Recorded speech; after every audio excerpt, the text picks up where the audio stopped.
So Canada could be sitting on its largest housing bubble of all time. And this narrative is not something that's actually new when it comes to real estate news. Before jumping into the article, and we are going to go through some older articles that pertain to the Canadian housing bubble.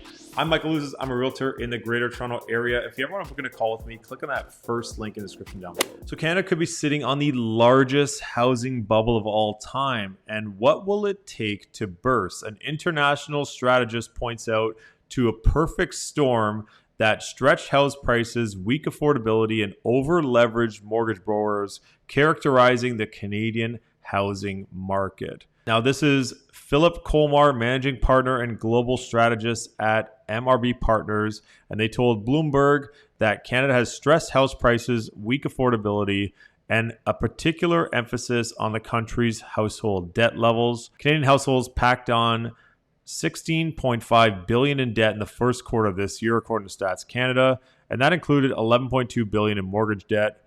It represents a relatively slow quarter for mortgage borrowing and follows record levels of debt packed on in the second quarter of 2021 and second quarter of 2022.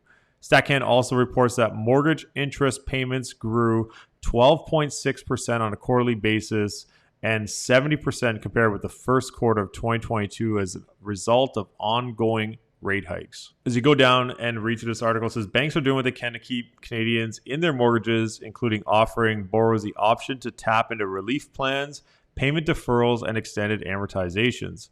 RBC recently disclosed the number of Canadian residential mortgages with amortization periods surpassing 25 years was up 40% year over year in July. TD reported an annual rise of 35%, and both banks say they've seen a spike in loans extended over 35 years. Victor Tran is the mortgage and real estate expert with rates.ca, and he told stories.com, which is where this article is posted, that banks are basically just kicking the can down the road, helping customers out. And if lenders stop helping these customers out, then we will start seeing a huge increase in mortgage delinquencies and mortgage defaults, and we may see many forced sales in the market. So I jumped over to Google and typed in Canada housing bubble because I've seen these articles before. I've actually done a video a long time ago about all the different bubble articles over the course of the years, and you can actually find at least one or two articles every single year dating back to at least 2010. So I tried to put in the 2001 to 2010 just to see if this trend continued.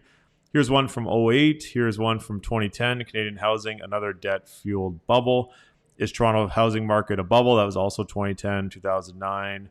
And it kept going here as ultra-low Fed rates stoked housing boom. That was back in 2007. So I changed the range from 2010 to 2021 and a lot of the similar titles. The worst scenario, what if Canada's real estate bubble burst? That was May 16, 2017. Canada's economy is hostage to the housing bubble. That was July 27, 2016. These are mostly 2016, 2017. Is Canada in a housing bubble this time? That's from December 30th, 2021. Here's why a housing bubble is good or maybe bad for you. That's December 20th, 2013. We could keep going along these articles. Here's one from 2014, 2020, 2021. It really just keeps going. Canada's housing bubble is primed to pop, and that's from August 4th, 2014. And as you can go along here, there are lots of articles, and I even went through and started to read a few of them, which was pretty interesting as I went along and started to see a lot of the same wording and almost basically felt like the same articles that we're seeing today.